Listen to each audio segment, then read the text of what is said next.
Hey fellow YouTubers, this is Kat from an Itty Bitty Homestead, and today we are going to be making my dog food topper, which consists of, today I'm trying something a little different. This is scrambled eggs that will be mixed in. I'm going to be cooking approximately about 20 pounds of ground turkey. Maybe it's a little bit more, I can't remember, but I'll verify that when I get to that part. But I'm going to be adding eggs. I've got peas, defrosted, spinach. I might add a little bit of Brussels sprouts. Sorry, couldn't think of the name. It's early here. And then we will be canning it all up, but that'll be a different video because otherwise this will get way too long. So, and as you can see, I've already got an interested party. Mind you, they've already had their breakfast. This is what I put on their food, on the top of their food at dinner time. And the dogs all get a tablespoon each. Well, the bigger boys get a heaping tablespoon, maybe a tablespoon and a half on top of their food. It's really just to keep the kibble interesting. And sometimes I'll add a little bit of hot water on top to get some of the flavor to mix in with the kibble. Sometimes I'll add some broth, and sometimes I don't do anything. But yeah, okay, so I'm going to finish this up. So this is the first part, is to make the scrambled eggs, which I've done, and I'm going to transfer these to a bowl, and then I'm going to start on the turkey. Now, I add absolutely no spices or herbs or anything to the turkey, but I'll get to that in a minute. All right, so eggs are done, set aside. Now I'm going to cut up some carrots. And I'm going to be using my Vidalia Chop Wizard. I've got in the smallest squares. And that's just because during the canning process, I don't care if the carrots disintegrate. I don't have to see them. I really only need to know that they're in there.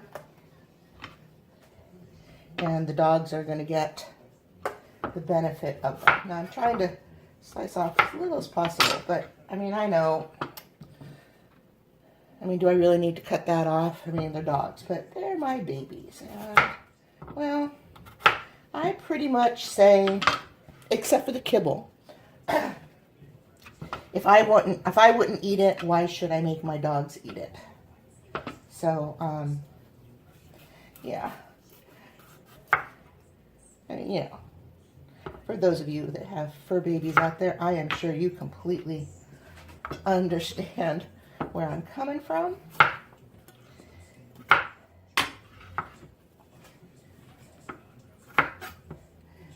They're no longer waiting in the wings because they don't have the appreciation for this chopper that I do. They just think it's something that just makes a loud noise and scares them. Okay, so I'm not peeling the carrots because that's where all the vitamins are, but if I see blemishes, and these are washed, if I see blemishes, I will, of course, cut them out. Okay, now let's see if I can bring you in a little closer.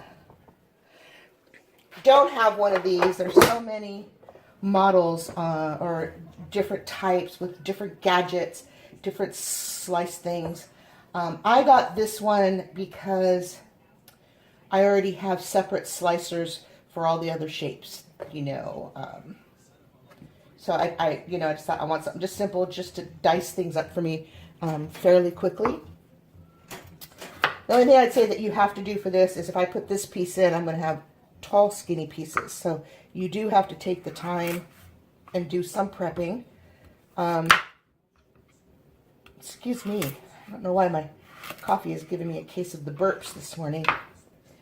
So I just cut them like that, lay them out.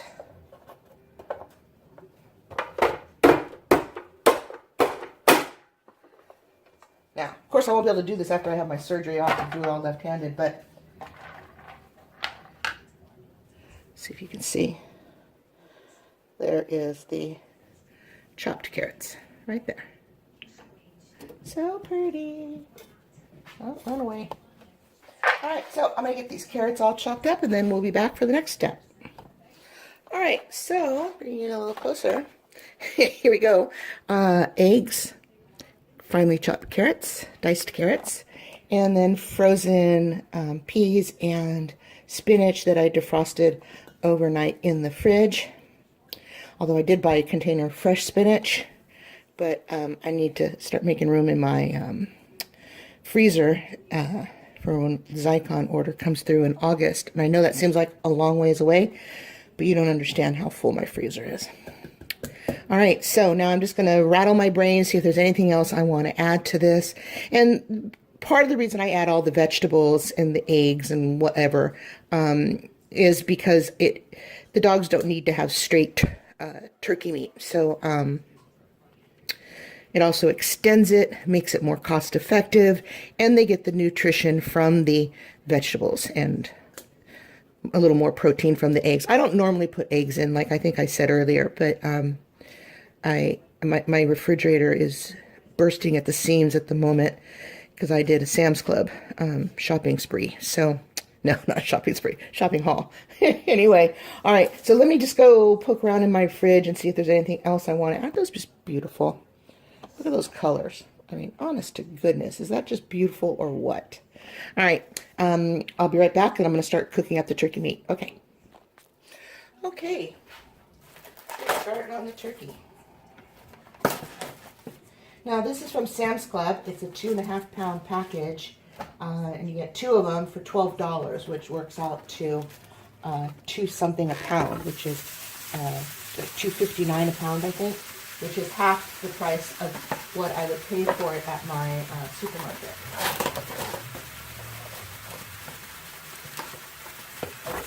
Now, I like to pour it in upside down because I'm going to tell you, I've had more than a few occasions where I've tried to cook this. So, don't want to chance it anymore. All right.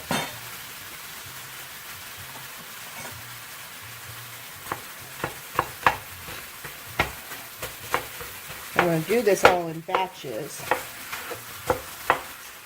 And as this starts to get cooked, then I will add in the side ingredients.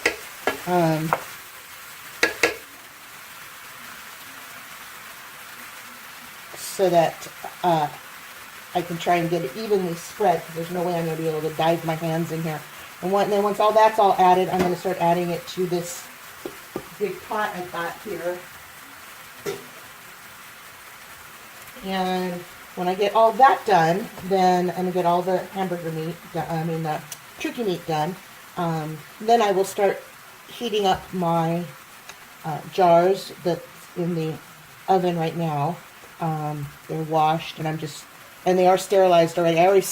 When I wash them, I sterilize them. If they don't go through the dishwasher, then I put them through the oven. But they get washed, turned upside down for storage, and then I always run them through the oven again for, maybe not 25 minutes, but at least, 10 or 15 minutes at 200 degrees. I've got my lids in a bowl somewhere, don't know where. And then I got my big canner out, and I have 19 pints. If I use up all of those and I still have meat and stuff left over, I'll need to go to 1.5 pints. That's all the pints I have left. So, all right, let me go ahead and get all this hamburger meat. Oh my God, where's my brain today? Get all this turkey meat cooked up and into the pot, and I will bring you back when that part's all done. Or sooner. I thought I'd just bring you back. When I said I don't season the meat at all, well, that's not entirely true. And I'm not recommending this. I'm not saying it's okay. It's not. There's no place on the internet that says it's okay to do this. I don't know. I've never really actually looked. what I did look up was the effects of ginger on dogs. And while I found no serious side effects, as long as it's, you know, I mean, look, I'm doing like 20 pounds of turkey. I'm going to add just a dash of ginger. You know why? Because ginger is known to soothe upset tummies. And we're talking, like, this is not even an eighth of a teaspoon. Just a little bit. And I'll do that to the other batch as well. Probably not even enough to soothe their tummies. But I like to at least fool myself into thinking that it might be. So, probably should have done this in 3 stages instead of just 2. But that's okay. We'll do the other one the same way. I'm anxious to get this done and into the canner. So, yeah, and I used to add a little sprinkling of garlic, but my vet said absolutely not even a little bit, even though it's supposed to prevent fleas, because I have a pit bull mix. At least he's the only one who was tested, who was going to have surgery, but he developed pancreatitis. His blood work came back, and his pancreas numbers were super high. So I changed up his diet, took out fat. So now he's an itchy boy because he's got dry skin, but I also took out adding, it was like to this amount of meat, I would add maybe a teaspoon of garlic. It did help with the fleas, I'm going to tell you. My dogs have never had fleas. And now all of a sudden I'm getting bit by all sorts of stuff. So I don't think they have fleas. He has hardly any fur, so I could see if there was fleas on him. I don't see any. But I notice everybody is itching a little bit more now that they're not getting the garlic. And the reason I was doing it is because I don't want to put chemicals on their bodies every month to prevent fleas and ticks. Garlic is a natural flea and tick deterrent. So I don't know. You know, it's a funny place. It could just be his pancreas was off, and it just so happens I feed him a little bit of garlic. But you know, I'm starting to increase my garlic, so maybe I'll make myself undesirable to, well, I guess to men and bugs. Hi, what you doing? Speaking of the boy. And there he is again. Yeah, what are you doing? He's all happy about something. All right, so let me finish getting this all cooked up and everything all mixed in, and I will bring you back. And then the next video we do will be the canning of all of this doggy deliciousness. Oh, and keep in mind, shit hit the fan situation, I can eat this because there's nothing going on. Lizzie, shh, quiet. There's nothing in here that is just for pets. This is all human grade food, okay? So in a situation where it came down to I was out of food and there was a can of this left, the beasties would be sharing it with me. Okay? Another good reason to do this. Sorry, back again. Parsley that I add. It's supposed to help with their breath. I can say my dogs, I don't really notice bad breath on them unless I have not brushed their teeth for a while. And then just like anybody, they develop a little bit of plaque, and that's what smells bad. So, yeah, I put maybe, 3 or 4 tablespoons, quarter cup, not even a quarter cup, no, less than that, of some dried parsley. If I had fresh parsley, if my parsley growing out in my garden was more mature, I would chop it up and put some fresh parsley in here, but I just planted it, so I don't think it's ready for me to come in. chop away at it. I want to let it get established first so that it will recover and keep giving me parsley. Okay, if I think of anything else I might add to this, I will bring you back again.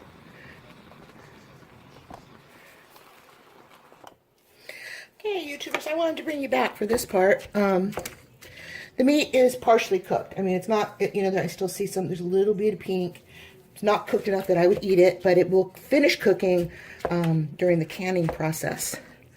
Now, I'm going to tell you, I may have to delay doing the other batch for a little bit, only because all that smacking with this hand really, really aggravated it, and I've been trying not to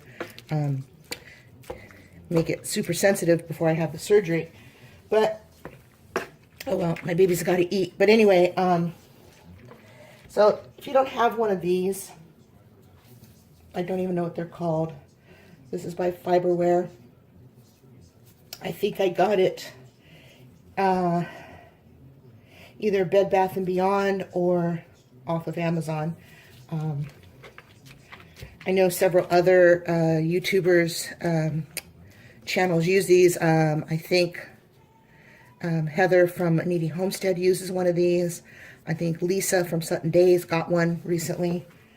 Somebody sent her one. I can't think. Maybe Linda from Linda's Pantry uses one as well. I can't really remember, but I don't like it for so much with the raw product because it just gets all gummied in there. But I do like it when I'm all finished and I want to crush up. So I used it to crush up my scrambled eggs a bit. I'm not super a lot because, I mean, I'll do it with my fingers as well.